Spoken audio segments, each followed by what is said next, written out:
अब जो जिस तरह का स्टेडियम स्ट्रक्चर बना है और जो हॉस्पिटैलिटी वाले लोग हैं जो 18-15 हज़ार इंशाल्लाह ताला खरीदेंगे, बल्कि हाँ दूसरी चीज़ है कि अभी अभी अभी ताज़ा इतला ये मिली है कि एक दिन हुआ है अभी ऑनलाइन जो टिकट्स का जो कोटा था वो सारी सोल्ड आउट हो चुकी हैं, ऑनलाइन खत्म हो गई, ऑनलाइन ख़त्म हो चुकी हैं। क्या बात है। और ये आप देखें कि लाहौर में भी पाकिस्तान का मैच नहीं है, हाँ मतलब ऑस्ट्रेलिया जो इंग्लैंड टिकट्स जारी हुई हैं ऑनलाइन, सर जितना कोटा था ऑनलाइन का 3 फरवरी से फिजिकल तौर पर मिलेंगी, 3 फरवरी से फिजिकल तौर पे मिलेंगी। जो ऑनलाइन कोटा था, जो जितनी भी चीज़ें थी वो सब करोड़ों रुपए की बिक यानी गई। लाहौर के मैचेस की सारों की, कराची की भी, पाकिस्तान के पहले मैच की भी बिक गई है, सोल्ड आउट है सब।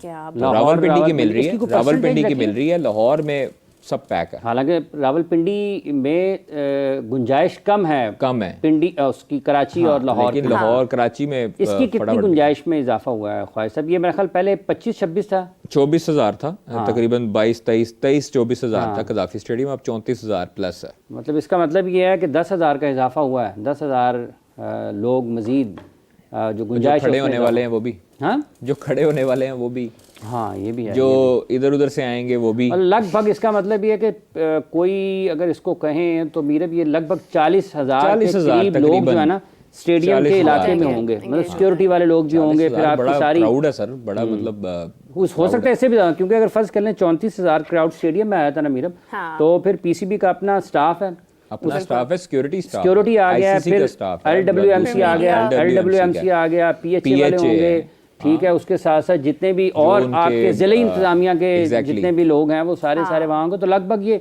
40,000 तक पहुंच ही सकते हैं, कोई ऐसी बड़ी बात नहीं। बाहर आप देखें ना 15-20 हज़ार तो सिक्योरिटी वाले तैनात होंगे बाहर, तो अंदर 40,000 तो 50-60 हज़ार की गेम है ये। क्या मंजर होगा ख्वाहिश साहब? नॉर्मली PSL भी होती है हाफिज साहब, तो आप नोटिस कीजिएगा बाहर तक जो है ना वो आपको रश नजर आता है लोगों का। लोग सिर्फ वो ना क्राउड की गूंज सुनने के लिए भी वहाँ पे खड़े होकर देख रहे होते हैं कि यहाँ पे ये बॉलिंग हो रही है, बैटिंग हो रही है, तो वहाँ पर एक आपको अच्छा खासा क्राउड नजर आता है। और जब इतने सालों के बाद पाकिस्तान में एक टूर्नामेंट होस्ट किया जा रहा है तो उसकी तो मतलब नौयत ही और होगी ना, वहाँ पर तो आपको नजर आएगा कि शायद वो पूरा जैम पैक्ड होगा।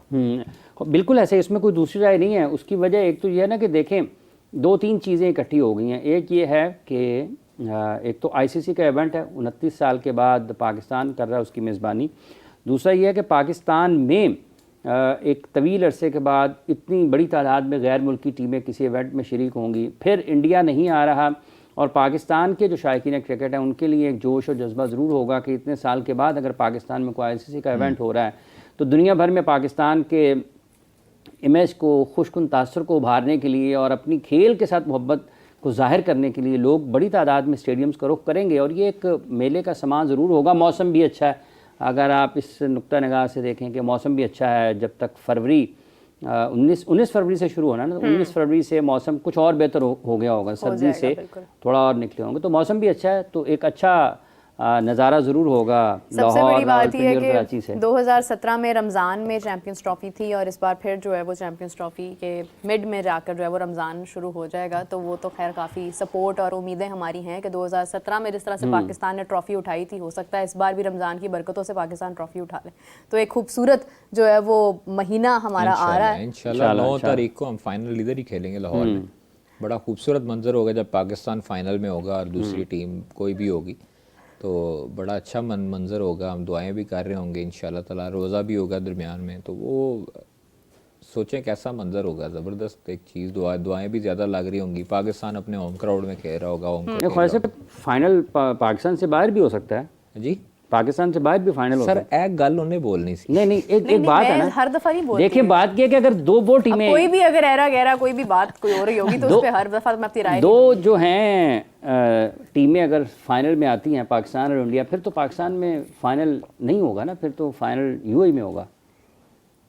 नहीं, UAE में देखें, अगर इंडिया नहीं आता ना सेमीफाइनल में या फाइनल में, तो फिर UAE में फाइनल नहीं होगा। नहीं, इंडिया अगर नहीं आता, मैं ये अर्ज़ कर रहा हूँ कि अगर पाकिस्तान की टीम भी फाइनल में चली जाती है, इंडिया भी फाइनल में चला जाता है, तो फिर ये एक और चीज़ होगी कि फिर तो UAE में फाइनल होगा, फिर पाकिस्तान में नहीं होगा, लेकिन फाइनल की अहमियत बढ़ जाएगी। फाइनल की अहमियत बढ़ जाएगी। आपको दूसरी मरतबा दुबई जाना पड़ेगा 1 महीने के अंदर मल्टीपल वीज़ा लगवाना पड़ेगा, है ना। हाँ, ये भी वैसे ये पहले ज़हन में रखना पड़ेगा, क्योंकि अगर आप उसको नहीं करते हैं, पहली मल्टीपल पे नहीं जाते हैं, तो दूसरी मरतबा वो आपका वो टाइम पीरियड होता है ना, हाँ जी। कि उतने अर्सा तक आपको दोबारा वीज़ा नहीं जारी होगा, आपको इंतजार करना पड़ता है। मैं ख्याल 3 महीने का या कुछ नहीं, वो मल्टीपल एंट्री शुरू कर दी है दुबई ने। कर दी भी है। हाँ। हाँ, ये एक वो अच्छी चीज़ है कि दुबई ने मल्टीपल एंट्री शुरू कर दी है। अलबत्ता वीज़ों के हवाले से अभी तक कोई क्लैरिटी नहीं आई। वो लेकिन अगर करना आप एक चाहिए। वीज़ा करते हैं तो आप पाकिस्तान का एक मैच देखें और उसके बाद आप इंडिया के मैचेस देखने के लिए जा सकते हैं। इंडिया और पाकिस्तान दोबारा फाइनल में आते हैं तो आप उसी वीज़े पे जाएंगे। हाँ जी, उसी पे होगा वो मल्टीपल एंट्री। एक ही दफ़ा निकलेगा वीज़ा, वो आपकी विद इन 3 मंथ्स का होगा या विद इन 1 मंथ का होगा, तो उसमें आप 7-8 मरतबा जितनी मर्जी जाएं, लेकिन वो कोई रोक रुकावट नहीं है। टिकट लेकिन का वो जो खर्चा है वो आपका 2 बार होगा, हाँ, लेकिन वीज़ा चले एक बार। वो खर्चा फिर आप यही ज़हन में रखें कि आप फिर ये टिकटों वाला जो और खर्चा है वो ठीक है, मतलब अब ये तो वो ज़रूरी उसकी चीज़ें हैं ना, कि लेकिन ये है कि वीज़ा वाला मसला जो आपने बताया वो हल। यानी फिर कह सकते हैं कि जिन्होंने ईदियां देनी है वो पहले ही दे दें हमें, ताकि जो है वो अगर हमें दोबारा जाना पड़े तो हम लोग कम एडवांस से कम एडवांस में हमारे पास पैसे मौजूद हो तो फिर हम जा सकें। चलिए लेट्स सी कि क्या सिचुएशन होती है। पाकिस्तान अभी तक अकेला वाहिद ऐसा मुल्क है जिसने अभी तक अपनी मुकम्मल टीम अनाउंस नहीं की है कि कौन कौन से खिलाड़ी जो है वो खेलने जा रहे हैं।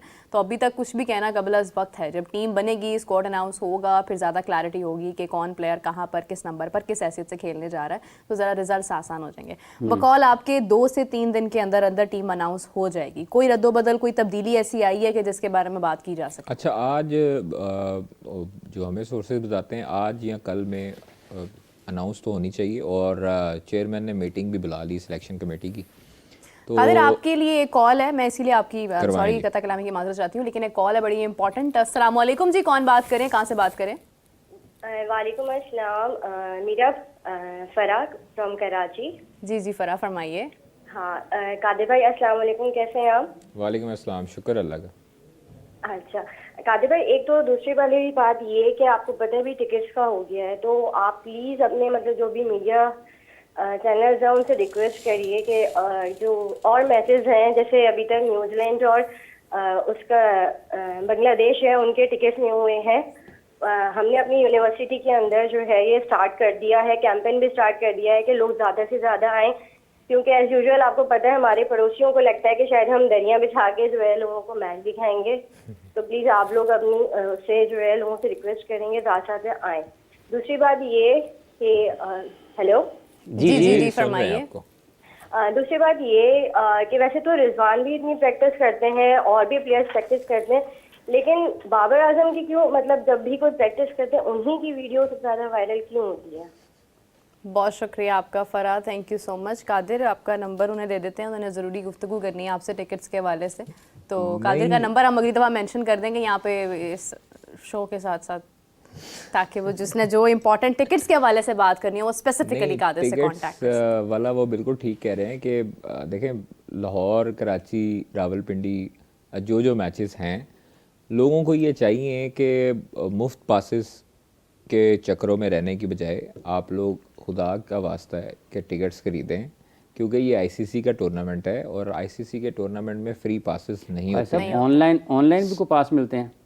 ऑनलाइन कोई पास पूछ नहीं ऑनलाइन मिलता, वाली बिक नहीं है ना? ऑनलाइन टिकट है, ऑनलाइन टिकट है ना Physical सर, भी बिक लेकिन जाएंगे। लोगों के मैसेजेस और लोगों की चीज़ें तो आनी शुरू हुई हुई हैं। एंटरटेन कर दें यार। हाफिज साहब, नहीं हो सकता, जितने भी बेसिकली हो इस दफ़ा सकते हैं यार, मुश्किल है। खासा। नहीं देखिए, पाकिस्तान की कुछ देखिए सीरीज बात होती ये है है। कि कौन सा आपने सारे लाहौर को देने हैं, कुछ लोगों को तो आप एंटरटेन करेंगे ही नहीं सर, मुझे हैरानगी इस चीज़ की होती है कि फराह को तो कर देंगे, कराची लोग से उन्होंने call लोग किया। अफोर्ड कर सकते हैं, लेकिन उसके बावजूद वो फिर तंग करते हैं हमें। हाँ, देखिए, ये। मुख्तलिफ काम होते हैं, हम खाली पासिस के लिए यहाँ पे नहीं बैठे होते, हमें मुख्तलिफ हमने खबरें भी देखनी लोग होती ये हैं। समझते हैं, चूंकि आप एक बड़े सहाफ़ी हैं पाकिस्तान में खेलों के, लोग ये समझते हैं कि पीसीबी पहले ख्वाहिश साहब से पूछता है जी ख्वाहिश साहब कितनी टिकटें रखी है, अच्छा, बाद से जारी करता है। यहीं से कंटिन्यू करते हैं। हमें ज्वाइन किया है इमरान सुहेल साहब ने। अस्सलाम वालेकुम, कैसे हैं आप? वालेकुम अस्सलाम, क्या हाल है आपके? ठीक है, हम सब आप बिल्कुल ठीक अस्सलाम हैं। वालेकुम, कादर साहब अस्सलाम वालेकुम। वालेकुम जी। वालेकुम इमरान साहब, सलाम आपकी सर। गैर मौजूदगी में बड़ी डिटेल्ड गुफ्तगू हो रही थी। आपको मशवरा है कादिर साहब का कि अगर आपको लाइट्स की पोजीशन में, एडजस्टमेंट में कोई डाउट है तो आपके लिए एक जॉब अवेलेबल है कि आप खुद से जाकर उनको एडजस्ट कर सकते हैं। बिकॉज कादिर का ये मानना है कि शायद आप बतौर क्रिकेटर फ्लड लाइट्स के अंडर खेले नहीं है, तो आपको शायद अंदाज़ा नहीं है कि ये लाइट्स अभी तक की सबसे बेहतरीन लाइट्स हैं। तो क्या आपकी राय है इस हवाले से? बिल्कुल सही कह रहे हैं। 96 के वर्ल्ड कप से लेके आज तक मैचेस जो होते रहे, इससे पहले वाली लाइट्स के अंदर शायद कुछ बल्ब टूट गए थे या पथराव हो गया था धरने वालों का कि बल्ब खराब हो गए थे। सबसे पहला सवाल ये पूछा जाए कि जो पहले वाली लाइट्स थी उनका क्या प्रॉब्लम था। दुनिया में अगर अब तक बेस्ट लाइट्स आई हैं तो बीम लाइट्स आती हैं। बीम लाइट्स अगर कोई चैलेंज करना चाहे मुझे तो चैलेंज कर दे, मैं उस चैलेंज को एक्सेप्ट करने के लिए तैयार हूं कि पाकिस्तान क्रिकेट बोर्ड के अंदर जो स्टेडियम के अंदर, जो गद्दाफी स्टेडियम के अंदर जो लाइटें थी, क्या वो विजिबल नहीं थी? क्या उनकी विजिबिलिटी खराब थी, लाइट कम थी? तो मुझे बता दें। अच्छा, अगर आपने नए स्टेडियम के साथ नई एलईडी लाइट्स लगानी थी तो शायद लोगों को, देखें ये मेरी राय नहीं है, ना ही तो मैं कोई इलेक्ट्रिकल इंजीनियर हूं, ना ही मुझे लाइटों का पता, लेकिन मैंने किसी इलेक्ट्रिकल इंजीनियर से बात की थी। उन्होंने मुझे बताया था कि जो एलईडी लाइट्स होती है ना, वो जितनी दूर जाती हैं, दूर जाने के बाद उनके पिक्सल जो होते हैं वो लो हो जाते हैं, पिक्सल फटने शुरू हो जाते हैं। अब ये तब तक हम ये सारी बहस कंप्लीट नहीं कर पाएंगे जब तक ये 6 की 6 लाइटें ऑन होने के, आप जब मैच खेलेंगे या कोई टीमें मैच खेलेंगी तो तब पता चलेगा कि इसकी विजिबिलिटी कितनी है। मैं यहाँ पर जितनी मर्जी बहस कर लूं, कादर साहब मुझे कोई भी जॉब दे दें, मुझे उससे कोई फर्क नहीं पड़ता, ना मुझे जॉब चाहिए। लेकिन हम तो बात कर रहे हैं कि हाँ, क्या ये पॉसिबल हो सकता है कि हाँ लाइटों की विजिबिलिटी ये होनी चाहिए। और जब भी आपकी एलईडी लाइट्स लगती हैं तो एलईडी लाइट्स हमेशा क्लोज लगती हैं, उसका एंगल थोड़ा सा डिफरेंट होता है आपकी बीम लाइट्स के अलावा। और रह गई बात कादर साहब की कि मैं लाइट्स में क्रिकेट नहीं खेला, तो सर चले अब लग गई हैं तो अल्लाह करे हम अंदर जाके देख तो लेंगे कि लाइट्स कैसी लगी हैं। तो क्रिकेट हमने खेली है, बहुत खेली, लाइटों में भी खेली है, बिना लाइटों के भी खेली है।